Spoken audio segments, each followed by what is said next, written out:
अस्सलाम वालेकुम दोस्तों, तुसी देख रहे हो अपना पंजाब टीवी ते मैं थोड़ा मेज़बान अफजाल अहमद। सब तो पहले अपने चैनल को करो सब्सक्राइब ते नाल ही लगी हुई घंटी नूं दबाओ क्योंकि सारी लेटेस्ट और बेहतरीन वीडियो साढ़े दोस्तों तक पहुंचे सब तो पहले। लो जी दोस्तों, अज असीं अपना पंजाब टीवी ते एक वैड सेल की है। साढ़े बहुत ही अच्छे सबसक्राइबर ने भाई शाहजेब मुल्तान तो जनाब, उन्होंने वैड खरीदी है। वैड की लदाई कराने लगे हैं। कैमरामैन से जरा वैड भी दिखा दो तो गड्डी का नंबर शंबर भी चेक करा दो। उन्हें कहा किधर लै गया यार, लाया वैड तरवा वैड नूं भी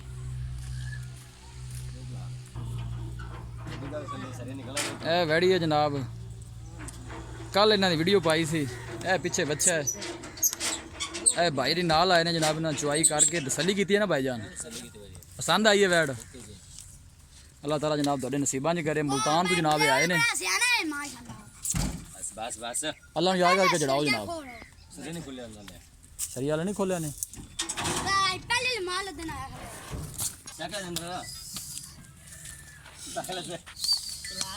बच्चा उठा के यार ओ झोली में उठा के ले जा अंदर। ओ भाई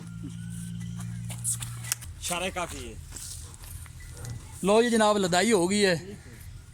सर ड्राइवर अल्लाह ताला ने खैर सलामती पहुंचावे ते अल्लाह ताला भाई शाहजेब दे नसीबां च करे जी।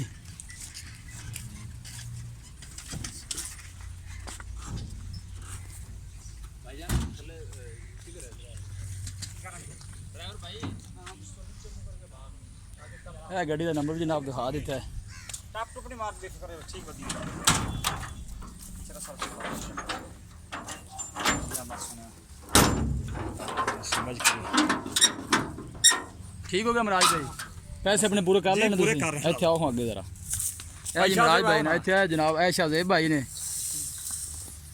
अस्सलाम वालेकुम जी। शाहजेब भाई की हाल है? वैड जी तुसीं देखी है जनाब, दोनों भी लेके दी है। जी जी पसंद आई है? शुक्र अल्लाह का, बहुत अच्छा। चुआई करके थाना पास करके पसंद आई है वैड।